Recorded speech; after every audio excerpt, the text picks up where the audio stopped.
കുട്ടനാട് നെല്ലറയാണെന്റെ നാട് എന്റെ പാട്ട് നാടൻ പാട്ട് പൊന്മുളം കാടിൻ പാട്ട് എന്റെ നാട് കുട്ടനാട് നെല്ലറയാണെന്റെ നാട് എന്റെ പാട്ട് നാടൻ പാട്ട് പൊന്മുളം കാടിൻ പാട്ട് പൊന്മുളം കാടിൻ പാട്ട്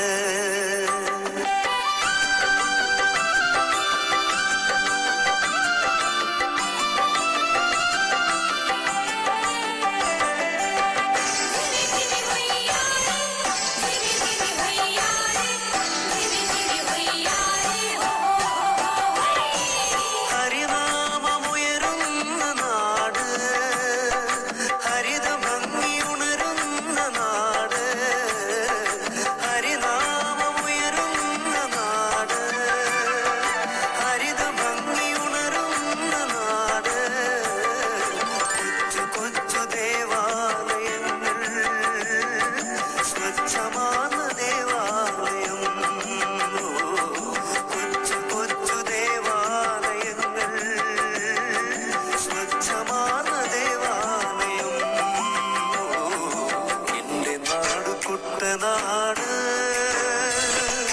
നെല്ലറയാണെന്റെ നാട് എന്റെ പാട്ട് നാടൻ പാട്ട് പൊന്മുളം കാടിൻ പാട്ട് പൊന്മുളം കാടിൻ കോഴിയമ്മയ്ക്ക് ദയ തോന്നി. എന്നാൽ നിങ്ങൾ എന്റെ കൂടെ താമസിച്ചു കൊള്ളുകയും എന്റെ കുഞ്ഞുങ്ങളെ പോലെ ഞാൻ വളർത്താം എന്ന് അവൾ പറഞ്ഞു. ഇനി കുഞ്ഞുങ്ങൾക്ക് സന്തോഷമായി. കോഴിക്കുഞ്ഞുങ്ങളോടൊപ്പം അവയും പിടക്കോഴിയുടെ പിന്നാലെ നടന്നു തുടങ്ങി. കോഴിക്കുഞ്ഞുങ്ങൾ വളർന്നു വലുതായി.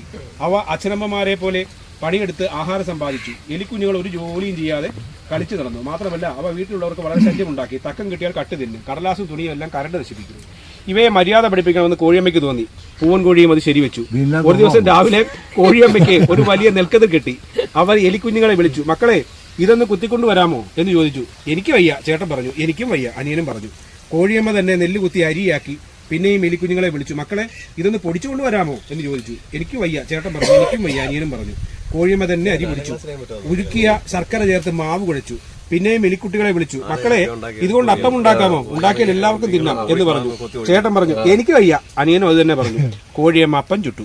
അതിന്റെ മണം എലിക്കുഞ്ഞുങ്ങളുടെ മൂക്കിൽ തുളച്ചു കയറി. കോഴിയമ്മേ, അപ്പം അപ്പം എന്ന് പറഞ്ഞുകൊണ്ട് അവ ഓടി വന്നു. കോഴിയമ്മ അപ്പപാത്രം അടച്ചു വെച്ചിട്ട് പറഞ്ഞു. നിൽക്കിൻ, ഞാനൊന്ന് ചോദിക്കട്ടെ, ആരാ നെൽക്കത് കൊണ്ടുവന്നത്? കോഴിയമ്മ എന്ന് എലിക്കുട്ടികൾ പറഞ്ഞു. ആരാ നെല്ലുകുത്തി അരിയാക്കിയത്? കോഴിയമ്മ. ആരാ അരി പൊടിച്ചത്? കോഴിയമ്മ. ആരാ അപ്പം ചുട്ടത്? കോഴിയമ്മ. എന്നാലേ കോഴിയമ്മ തന്നെ അപ്പം തിന്നോളാം. നിങ്ങൾ പോയി മുറ്റത്തെ മണ്ണ് തിന്നൻ, കള്ളന്മാരെ കടന്നുപോകും എന്ന് കോഴിയമ്മ തീർത്ത് പറഞ്ഞു. പൂവൻ കോഴി ഭേഷ് ഭേഷ് എന്ന് കൂവി. എലിക്കുഞ്ഞുങ്ങൾ ഒന്നും ഇണ്ടാതെ നിന്നു. അപ്പോൾ പൂവൻ കോഴി പറഞ്ഞു. 10,000 പേരും ചക്കി കുത്തും അമ്മ വയ്ക്കും ഉണ്ണി ഉണ്ണും എന്ന് വിചാരിച്ചിരുന്നാൽ ഇനി വായിൽ മണ്ണ് തന്നെ കള്ളന്മാരെ കടന്നുപോകും.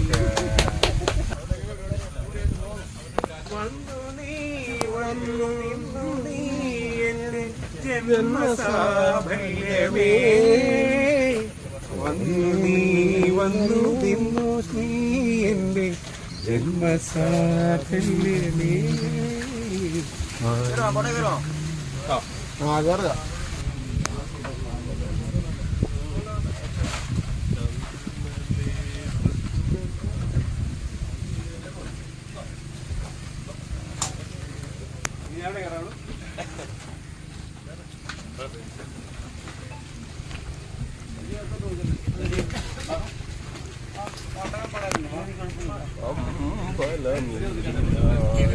ആൾക്കരയിൽ വാഴും ഓങ്കാരമൂർത്തിയോ ചിറയിൽ പരബ്രഹ്മമൂർത്തിയോ ചിറവിളി കേട്ടുണരും പുന്നെല്ലിൻ പാടത്തിലൂടെ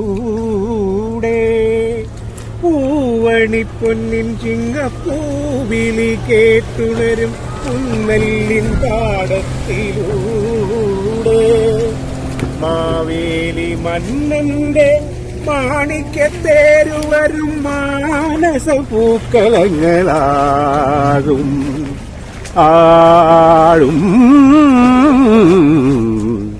കേരളം കേരളം കേളി കൊട്ടുണരുന്ന കേരളം കേളി കദംബം പൂക്കും കേരളം കേരകേളി സദനമാവൻ കേരളം കേരളം കേരളം കേരളം പകൽക്കിനാവിൻ സുന്ദരമാകും പാലാഴിക്കരയിൽ പണ്ടേ നിന്നെ കണ്ടിട്ടുണ്ടൊരു പവിഴ കൽപ്പടവിൽ പകൽക്കിനാവിൻ സുന്ദരമാകും പാലാഴിക്കരയിൽ പണ്ടേ നിന്നെ കണ്ടിട്ടുണ്ടൊരു പവിഴ കൽപ്പടവിൽ എപ്പോഴെന്നറിയില്ല എന്നാണെന്നറിയില്ല എന്നാണെന്നറിയില്ല പകൽക്കിനാവിൻ സുന്ദരമാകും